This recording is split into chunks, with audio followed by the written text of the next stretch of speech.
último grupo de entidades que generan cambios en la coloración de la piel, de la cara sobre todo, es uno de los más amplios y diversos. Por ejemplo, una persona que esté cursando un cuadro febril, cualquier infección puede generar cambios en el color de la piel, de la cara. Estos cambios obedecen a vasodilatación y generan un enrojecimiento transitorio, pero a todos los cuadros infecciosos y febriles los vamos a desarrollar cuando hablemos justamente en el módulo de la semiología infecciosa. También otro ejemplo de un enrojecimiento cutáneo puede deberse a individuos que habitualmente consumen alcohol. El alcohol genera una vasodilatación y cierta ectasia de vasos de la cara que va generando cambios en color, sobre todo con mayor enrojecimiento de la nariz. Pero vamos a hablar de patologías sistémicas que generan este cambio en la coloración rojiza o rubicundez en forma permanente. El primero de estos cuadros, también una alteración endocrina, es la hiperproducción de hormonas tiroideas T3 y T4. Ahora estamos frente a sujetos con hipertiroidismo.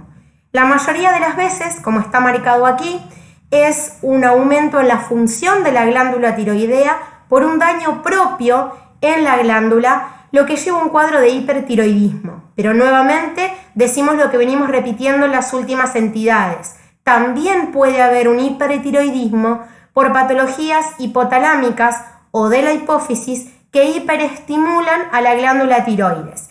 Sin embargo, la causa más frecuente de hipertiroidismo son daños en la propia glándula que llevan a una hiperfunción de la misma.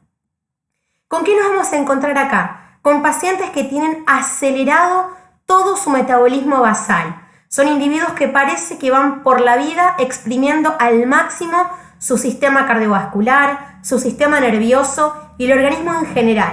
Por ejemplo, nos vamos a encontrar con mujeres, porque esta entidad también es más frecuente en la mujer, con una relación 9:1 con respecto al varón, que muchas veces se encuentran irritables, nerviosas, que se presentan a la consulta con demasiadas preguntas, interrogantes, mucha preocupación por los tratamientos que se van a instituir. Cuando observamos la facie, suelen tener una piel enrojecida por una vasodilatación permanente, tienen una sensación de calor casi constante, con mayor sudoración. Podemos observar ciertos movimientos de temblor que pueden estar en la cara y en los miembros superiores, siendo un temblor mucho más discreto que el de otras patologías, por ejemplo, neurológicas. No suele ser un temblor que moleste el trabajo odontológico, pero es un temblor al fin, y lo mismo que pueden presentar temblores a nivel de la lengua. Cuando interrogamos a estos individuos suelen quejarse de palpitaciones porque realmente tienen su corazón acelerado, están taquicárdicos, también tienen además muchas veces cuadros de pérdida de peso sin un objetivo que se propongan de adelgazar, a veces acompañado de un apetito normal o incluso aumentado, que puede estar acompañado de eventos de diarrea. Es decir, todo el metabolismo basal está de más, está por demás. También podemos encontrar que este paciente o estas pacientes se quejen de palpitaciones frecuentes. Pero quizás lo más llamativo o lo más característico es observar esta fascia. Mirar a personas que por lo general son mujeres, vuelvo a repetir, en edad fértil o incluso después de los 50 años, que suelen tener un aumento de la hendidura palpebral. Tienen los ojos como si tuvieran, lo describe la bibliografía, una mirada de terror o de miedo permanente. Eso se llama exoftalmos. ¿Cuánto tiempo demora en manifestarse el exoftalmo? Depende mucho de un paciente al otro. Pero cuando ustedes vean este tipo de fascie, piensen que se puede tratar de un paciente con hipertiroidismo y obviamente hagan las preguntas pertinentes para saber si esto es así o lo tengo que estudiar o derivar, mejor dicho, para que se lo investigue. A veces el hecho de tener los ojos tan abiertos hace que las lágrimas no puedan caer donde corresponde, por dentro del ojo, y tengan un lagrimeo constante y persistente.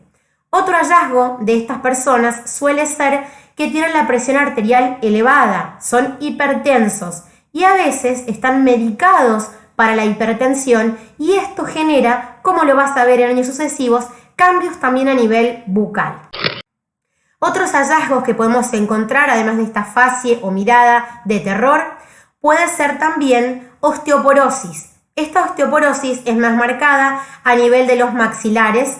¿Por qué? Porque la tiroides también interviene en el metabolismo del calcio. Recordá que además de T3, T4, T3 inversa, la tiroides también interviene en el metabolismo del calcio con la síntesis y liberación de calcitonina.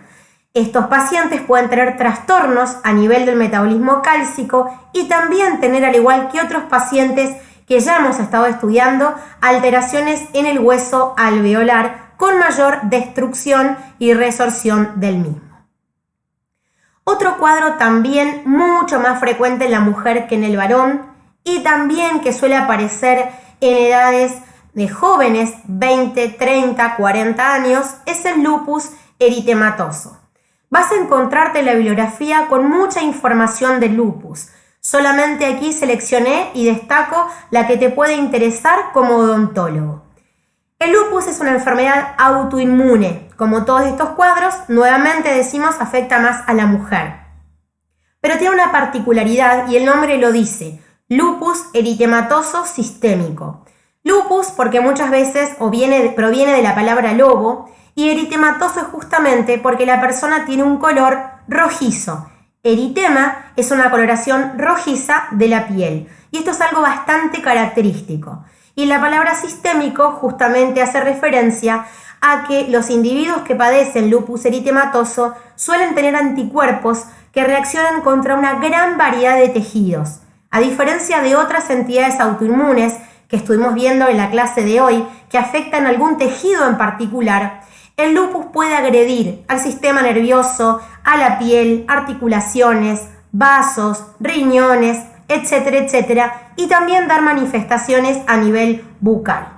Como vemos aquí, la facie, la cara, el rostro de los pacientes, cuando tienen esta lesión eritematosa roja, es algo muy sugestivo. Obviamente no podemos hacer ningún diagnóstico solo mirando a una persona, pero ya nos empieza a aportar información la impresión general. Estos pacientes suelen tener en la cara una lesión rojiza que a veces es plana, otras veces, como podemos ver acá, puede llegar a ser sobrelevada, con algunas lesiones que vas a ver en la segunda parte de semiología que se llaman pápulas, son lesiones sobrelevadas y que las lesiones rojizas se llaman máculas. Por ahora, con que identifiques que el lupus tiene eritema, ya está más que bien. Más adelante vas a tener que poder denominar a estas manchas como máculas y a estas sobrelevaciones como pápulas. Como estas manchas o máculas rojizas afectan las mejillas y la región intermedia del puente nasal, se suele decir que tienen una facie en alas de mariposa o un eritema en alas de mariposa. No solamente afecta la facie, como vemos aquí y en estas cuatro imágenes, sino que también estas lesiones rojizas pueden aparecer en otros sectores de la piel o de las mucosas. Lo que llama la atención es cómo respeta los surcos nasogenianos y cómo suele respetar la coloración rojiza alrededor de la boca, teniendo una coloración más bien pálida o normal en labios y en boca y mucho más rojiza a nivel de las mejillas. Dentro de la cavidad oral y nada más que a modos de ejemplo, nos vamos a encontrar que suelen ser pacientes con frecuentes úlceras bucales, aftas que también pueden aparecer en la boca e incluso en la nariz y terminar llevando en algunos casos a perforación del tabique nasal. En la mucosa oral aparecen ulceraciones, aparecen también aftas y aparecen cambios de color rojizo. Cuando los cambios de color aparecen en la piel, hablamos de máculas. Cuando los cambios de coloración, sobre todo rojos, aparecen en las mucosas, utilizamos el término enantema. Tienen cambios de coloración rojizas en la piel, en la boca, en las mucosas, acompañados frecuentemente de úlceras y de aftas, siendo las úlceras bucales uno de los criterios diagnósticos de esta patología. Las lesiones orales suelen ser muchas veces asintomáticas, por eso pasar desapercibidas, de allí la importancia de que si estos pacientes son evaluados por un dermatólogo, por un médico especialista en riñón, por un cardiólogo, lo deriven a estos pacientes al odontólogo para que el odontólogo pueda valorar lesiones que por allí pasan totalmente desapercibidas porque son asintomáticas. Aquí tenemos más ejemplos de erosiones. En la primera imagen a nivel del paladar pueden también presentar placas. Placas son lesiones sobrelevadas, pero ya más extensas que una pápula. Todo esto lo vamos a ver en la segunda parte, solamente aquí lo estamos presentando en el contexto de un lupus. Pueden haber placas, lesiones sobrelevadas, con escamas, con fisuras y también, nada más que a modo de ejemplo, a nivel intraoral, la presencia frecuente de gingivitis. El lupus eritematoso entonces es una entidad autoinmune que suele afectar a una población joven, como unas mujeres en edad reproductiva, que afecta a muchos órganos y sistemas. No es la idea que ustedes conozcan todos. Resaltamos que puede ser importante para el profesional odontólogo la presencia de úlceras bucales, lesiones también a nivel de los labios, descamativas y aftas, que no solamente pueden aparecer en boca, sino también en nariz. La lesión de alas de mariposa o eritema malar en alas de mariposa. También va a ser importante saber que los individuos con lupus pueden a largo plazo tener severas lesiones renales. No significa que todos, pero muchos de estos pacientes pueden tener alguna afectación renal y terminar con cuadros renales que de algún modo se relacionan con la anemia y la palidez con la que comenzamos hablando en esta clase de coloridos patológicos. También suelen tener afectaciones cardiovasculares. Muchos de estos individuos son hipertensos, reciben medicación para controlar la presión arterial y esos medicamentos antihipertensivos, vas a ver el año que viene, pueden impactar también a nivel oral. Por último, y nada más resaltando, lo más importante, suelen ser pacientes que tienen anemia, ya sea porque el daño renal lleva a falta de eritropoyetina o porque los anticuerpos también agreden a nivel sanguíneo los eritrocitos, generando anemias, por ejemplo, hemolíticas. Entonces, estos individuos, además del eritema malar, pueden tener también datos, síntomas y signos compatibles con anemia. La siguiente entidad que vamos a hablar generando rubicundez es el denominado síndrome de Cushing. Aquí en el Cushing, a veces Cushing a secas, lo que ocurre es un hiperfuncionamiento de la glándula suprarrenal. Por ende, todos sus productos están elevados en sangre. El que más nos interesa a nosotros es reconocer la elevación persistente y crónica del cortisol. Además de que puede haber daños propios en la glándula suprarrenal, tumores, hiperfuncionantes o algunas lesiones que generan un aumento de la glándula suprarrenal, nuevamente lo mismo que en todos los cuadros endocrinos.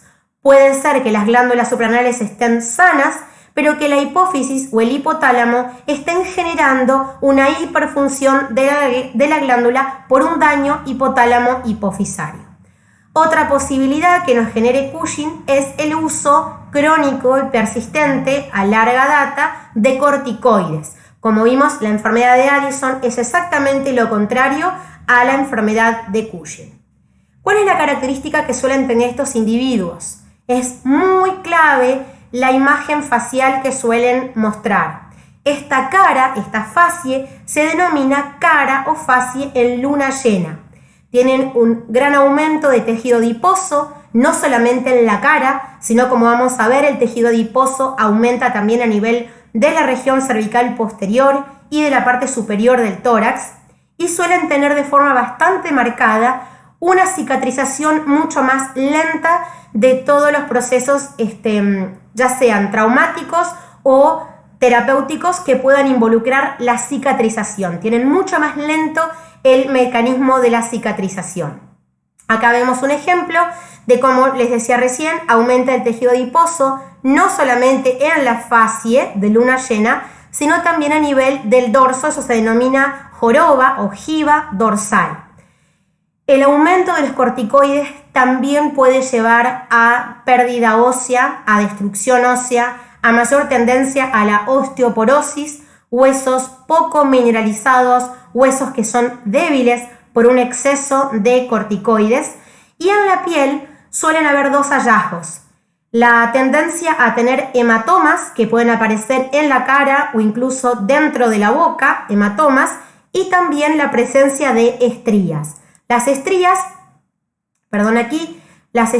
suelen ser bastante características, se las llama rojo vinosas cuando son nuevas, bien violáceas, pueden aparecer en este caso a nivel del tronco, pero pueden aparecer en los brazos, pueden aparecer incluso en el tórax, en la raíz de los miembros, y a medida que las estrías van cicatrizando, por así decirlo de algún modo, pasan de un color rojo violáceo a un color mucho más discreto, blanco nacarado.